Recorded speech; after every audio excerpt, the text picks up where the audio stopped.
दोस्तों चैप्टर की शुरुआत होती है उस ए रैंक वाले हंटर से। ये वही है जो इस रेड डंजन को क्लियर करने निकला था, मगर रास्ते में ही उन सब पर किसी ने हमला कर दिया। और तो और इस हमले में अब उसके साथ जितने भी लोग थे वो सारे के सारे मारे जा चुके हैं। तो इसलिए अब वो ए रैंक हंटर अपनी ए रैंक स्किल का यूज करता है और वहां से कट लेता है। भागते भागते वो फिर उस जगह जा पहुंचा जहां से जिनवू और उसके साथियों ने शुरुआत की थी, यानी उन बेर मॉन्स्टर्स के जंगलों में। मगर वो जब और आगे गया तब वो देखता है कि सर्वाइवल स्क्वाड अभी भी सर्वाइव कर रही है और वो लोग मस्त पैकी गर्म कपड़ों में एकदम कैंपिंग बिम्पिंग करके फुल चिल मार रहे हैं, जो देखकर वो बहुत गुस्सा होता है क्योंकि ये सारे लो लेवल हंटर्स हैं। उस ए रैंक वाले की माने तो इन सब को तो कब का मर जाना चाहिए था, बट यहाँ पर इसका बिल्कुल ही उलट हुआ क्योंकि एक तरफ जहाँ ये लोग फुल एकदम पिकनिक मना रहे हैं तो वही दूसरी ओर वो और उसके साथी भूखे प्यासे मॉन्स्टर्स और उन एल्फ से बचते बचाते घूम रहे थे और अब सिर्फ वो अकेला ही बच पाया है। तो ये देखकर वो बहुत गुस्से में आ जाता है, उन पर चिल्लाने लगता है, उन पर इल्ज़ाम लगाता है कि ये सारा खाना, गर्म कपड़े और सारे इक्विपमेंट्स उन्होंने उससे छिपा कर रखे, क्योंकि जहाँ एक तरफ वो लोग कई दिनों के भूखे होने के बावजूद भी उन एल्फ से लड़ रहे थे, तो वहीं यहाँ ये लोग पिकनिक मना रहे थे। उसके मुताबिक इन लो लेवल हंटर्स ने उनसे खाना छिपा के उनसे गद्दारी की और उन सबको मरने के लिए छोड़ दिया। यहाँ तक कि वो उन हंटर्स को हमला करने की धमकी भी देता है, मगर वो कुछ कर पाता उससे पहले जिनू उसके टकले पर एक टपली मारता है, जिसकी वजह से उस बेवकूफ़ का सर वहाँ जमा हो चुकी बर्फ के नीचे धंस गया। जीनू कहता है कि वो तुम थे जो हमें यहाँ मरने के लिए छोड़ गए, पर सिर्फ इतनी सी बात होती तो ठीक था, मगर तुम साथ साथ यहाँ अपने दुश्मनों को भी ले आए हो। फिर दोस्तों हम अगले पैनल में देखते हैं कि डोंगसू और गिल्ड मास्टर आपस में लड़ पड़ते हैं। अब क्योंकि वो दोनों ही एस रैंक हंटर्स हैं तो उनके लड़ने से उनके आसपास के खड़े लोगों को भी खतरा है। तो इस लड़ाई को रोकने के लिए जिनचुल खुद उन दोनों के बीच में कूद पड़ता है और सरप्राइजिंगली वो लड़ाई रोकने में कामयाब भी हो गया। जिनचुल डोंगसू को भरोसा दिलाता है कि जिस हंटर को मारने के लिए वो यहाँ आया है वो एक ई रैंक हंटर है और कोई भी ई रैंक हंटर पूरी की पूरी स्क्वाड को मिटा नहीं सकता, जैसे कि डोंगसू के भाई के केस में हुआ। जिनचुल यहाँ रेफर कर रहा है जिनू के साथ हॉस्पिटल में हुए उस इनकाउंटर से, जहाँ उसने खुद जिनू की मानामीटर से जांच की थी उसकी अवेकनिंग की सच्चाई जानने के लिए।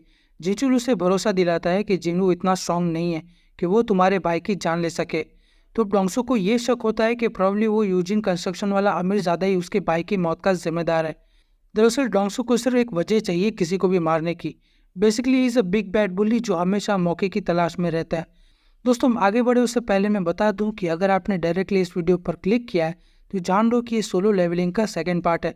इससे पहले वाला पार्ट अगर आपने नहीं देखा है तो डिस्क्रिप्शन में मैंने उसकी लिंक दे रखी है, या तो अगर मैं भूल नहीं गया हूँ तो यहाँ ऊपर कार्ड पर भी आपको लिंक मिल जाएगी, तुम लोग जाके देख सकते हो। अब बढ़ते हैं हम अपने वीडियो की ओर। तो चलो आओ यार शुरू करते हैं।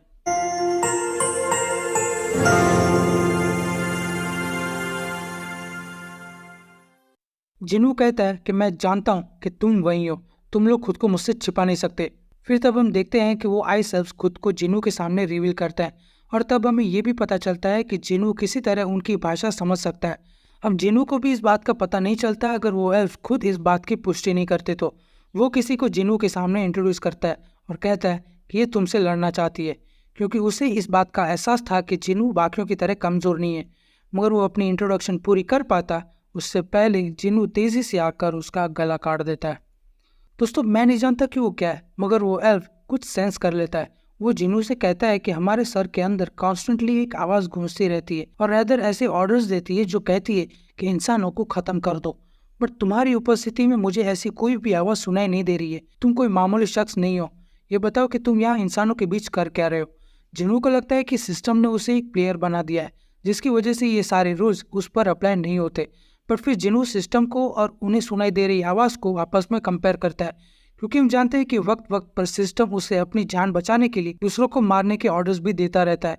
तो जिनू को लगता है कि उसके साथ या उन सब के साथ कुछ ऐसा ही हुआ है। और तब वो एल्फ अपनी बात को पूरी करते हुए कहता है कि देखो हमारा आपस में लड़ने का कोई फ़ायदा नहीं है, मैं यहाँ बेमतलब का खून बहाना नहीं चाहता, इसलिए खुद पर एहसान करो और इंसानों को मेरे हवाले कर दो। ऐसा करोगे तो मैं तुम्हें जाने दूंगा। ये सब सुनकर जिनू को तो बहुत गुस्सा आ गया, मगर जब जिनू ने उनसे कुछ और सवाल किए तब वो लोग किसी एनपीसी की तरह अपनी रटी रटाई हुई वो ह्यूमंस को हवाले करने वाली बात बार बार दोहराने लगते हैं, मानो जैसा ये सब उन्हीं की किसी प्रोग्राम का हिस्सा हो। मगर जब जिनू ने उसकी बात मानने से इनकार कर दिया तब वो एल्फ जिनू को कम समझने की गलती कर बैठता है, ये कहकर कि जिनू अकेला उन सभी का मुकाबला एक साथ नहीं कर सकता। और तब दोस्तों वो होता है जो हम सब एक्सपेक्ट करते हैं हमारे मेन कैरेक्टर से। जिन्हों बिना वक्त गवाए अपने शैडो सोल्जर्स को समन करता है, जिसमें रिसेंटली मारे गए बेयर मॉन्स्टर्स भी हैं। और तब इन दोनों गुटों के बीच फाइट शुरू हो जाती है और ये सारी भसड़ देखकर वो सारे लो लेवल हंटर्स वहां से निकल जाते हैं, ये सोचकर कि इस लड़ाई में अब उनका कोई काम नहीं है।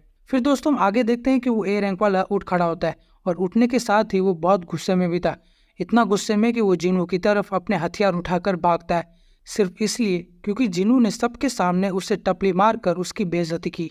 यानी टेक्निकली किसी ई रैंक हंटर ने किसी ए रैंक हंटर को सिर्फ एक ही टपली से बेहोश कर दिया था, जो उससे बिल्कुल भी पसंद नहीं आया और अब वो जिनू को जान से मार देना चाहता है। अब देखो दोस्तों, जिनू के सोल्जर्स की सस्टेनेबिलिटी पूरी तरह डिपेंड करती है जिनू की एमपी पर। अब चूंकि शैडो सोल्जर्स इतने पावरफुल नहीं है कि वो इन लोगों का बिना मरे सामना कर सके, तो बार बार रिजनरेट होने से जिनू की एमपी बहुत तेजी से ड्रेन हो रही थी। तो अब जिनू को चाहिए कुछ ऐसा जो उन एल्व्स का बिना मरे सामना कर सके, और ये जिनू के लिए सबसे बेहतरीन मौका बन गया था। जिनू तुरंत ही इग्रिस को बुलाता है और वो पीछे से आ रहे ए रैंक हंटर को मार देता है। जिनू ने ऐसा सिर्फ इसलिए किया क्योंकि वो उस हंटर की ताकत का इस्तेमाल उन एल्फ से लड़ने के लिए करना चाहता है। फिर जिनू अपनी शैडो एक्सट्रैक्शन स्किल का यूज करके उस ए रैंक हंटर को भी शैडो सोल्जर में तब्दील कर देता है, जिसका जिनू ने नाम रखा आयन। फिर दोस्तों अगले चैप्टर में जिनू ने जो कुछ भी किया उसका हमें फायदा भी देखने को मिला। हम आगे देखते हैं कि आयन और बाकी के शैडो सोल्जर्स उन सभी एल्व्स को ठिकाने लगाने में कामयाब हो जाते हैं। फिर आयन के साथ मिलकर जिनू भी अपनी लड़ाई में उस एल्फ को हराने में कामयाब होता है, जिसके बाद हमें पता लगता है कि वही इस रेड डंजन का बॉस मॉन्स्टर भी था। डंजन बॉस को हराने के बाद जिनू और बाकी के लोग वहां ओपन हुए गेट से बाहर निकल जाते हैं। सांगविन जिनू को जिंदा देखकर बेहद खुश था, क्योंकि उसे जिनू पर पूरा भरोसा था, उसे जिनू की ताकत पर भरोसा था। जब गेट क्लोज हुआ तब गिल्ड मास्टर और बाकी सब हैरान थे, क्योंकि जो 5 लोग डंजन से बाहर निकलने में कामयाब हो सके उनमें से 4 लोग तो सिर्फ लो लेवल हंटर्स थे और एक B rank hunter. Guild master खुद जिनू को रोक कर कहता है कि एक्सप्लेन करो कि अंदर वहाँ हुआ क्या है। मगर जिनू बीइंग जिनू, उसने जब गिल्ड मास्टर के शब्दों में अग्रेशन देखा तो वो उसे फटकार लगाते हुए कहता है कि तुम्हें तो मेरा शुक्रिया अदा करना चाहिए, क्योंकि एटलीस्ट मैं तुम्हारी गिल्ड के 3 सदस्यों को बचाने में कामयाब रहा हूँ, जबकि ये काम खुद गिल्ड मास्टर का होता है। जिनू की ये बात सुनकर गिल्ड मास्टर थोड़ा ठंडा हुआ और वो जिनू से माफी मांगता है, जिसके बाद जिनू हानसोंग के साथ वहां से चला जाता है। सांगविन जिनू के इस बर्ताव के लिए गिल्ड मास्टर से माफी मांगता है और समझाने की कोशिश करता है कि जिनू गलत बंदा नहीं है, वो प्रॉब्लली थक चुका है और शायद इसीलिए उसका मूड खराब है। गिल्ड मास्टर कहता है कि मेरा ये मतलब नहीं था। वो सांगविन को पूछता है कि तुमने अब तक इस लड़के को गिल्ड में शामिल क्यों नहीं किया। वो अपनी बात को आगे बढ़ाते हुए कहता है कि तुम्हें मुझसे जो भी सपोर्ट चाहिए मैं देने के लिए तैयार हूँ, बदले में मैं बस इतना चाहता हूँ कि तुम किसी भी कीमत पर इस लड़के को हमारे गिल्ड में शामिल करो। गिल्ड मास्टर में ये सडन शिफ्ट देखकर सांगमिन भी हैरान था, मगर उससे भी कहीं ज्यादा वो खुश था, क्योंकि उसके बाद उसे भरोसा हो जाता है कि जिनू को लेकर उसकी असेसमेंट्स गलत नहीं है। फिर दोस्तों हमें अगले पैनल में पता चलता है कि उस डंजन बॉस को हराने के बाद उस पर स्किल का यूज करते हुए उसे भी जिनू अपने शैडो सोल्जर में तब्दील करना चाहता था, मगर वो कामयाब नहीं हुआ और यही वजह थी कि गेट से निकलने के बाद जिनू का मूड खराब था। अगले दिन जिनू फिर सी रैंक डंजन्स को क्लियर करने निकल पड़ता है जिनो के साथ। अब क्योंकि उन दोनों के एग्रीमेंट के मुताबिक ये 19वां और आखिरी डंजन था, तो डंजन क्लियर करने के बाद वो किसी होटल में जाते हैं खाना खाने के लिए, जहाँ से हमें पता चलता है कि रेड गेट में जो भी एक्सीडेंट हुआ वो सारी बातें अब पूरी मीडिया में फैल चुकी हैं, जिस पर प्रेस कॉन्फ्रेंस करते हुए गिल्ड मास्टर बैरली उन प्रेस वालों के सवालों का जवाब देते हैं। मगर जब गिल्ड मास्टर वापस अपने ऑफिस में पहुंचा तब उसे एक ऐसी खबर मिली जिसने उसे डरा कर रख दिया। दरअसल गिल्ड मास्टर को किसी का कॉल आता है और वो भी जापान से। वो कहता है कि वहां से किसी ने कोरियन हंटर एसोसिएशन को कांटेक्ट किया था। दोस्तों 4 साल पहले किसी जेजो नामक आइलैंड पर एक एस रैंक गेट ओपन हुआ था, जिसके जवाब में कोरिया से 3 बार एक्सपीडिशंस भेजी गई उस गेट को क्लियर करके बंद करने के लिए, मगर वो लोग हर बार नाकाम रहे। उल्टा कई बार तो वो लोग मरते मरते भी बचे, जिसमें व्हाइट टाइगर का भी गिल्ड मास्टर खुद शामिल था। इतनी बार नाकाम हो जाने के बाद अब कोरियन गवर्नमेंट भी खुद इस मिशन को आगे नहीं बढ़ाना चाहती, जिस वजह से वो मॉन्स्टर्स अभी भी वहाँ खुलेआम उस आइलैंड पर घूम रहे हैं। और सालों बाद अब ये खबर निकल कर आई है कि वो एस रैंक मॉन्स्टर्स वक्त के साथ बेहद तेजी से विकसित हो रहे हैं। वो वक्त दूर नहीं जब वो एस रैंक मॉन्स्टर्स वहाँ से निकलकर दुनिया के दूसरे हिस्सों में फैलने लगेंगे। और ऐसा सुनने में आया है कि एक एस रैंक मॉन्स्टर की लाश बहकर या किसी भी और तरह से जापान के तट पर पाई गई है, जिसके पंख भी थे, जिसका मतलब ये है कि वो एस रैंक मॉन्स्टर्स अब उड़ने की काबिलियत रखते हैं। और ये सब हुआ महज पिछले 4 सालों में। इसी के साथ दोस्तों मैं अपनी वीडियो को यहीं ख़त्म करता हूँ। अगर आपको ये एक्सप्लेनेशन पसंद आया हो तो एक लाइक ज़रूर कर देना, नहीं पसंद आया तो डिसलाइक कर देना, चलेगा।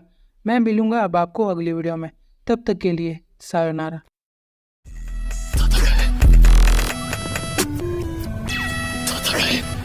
Yeah, that's crazy, George.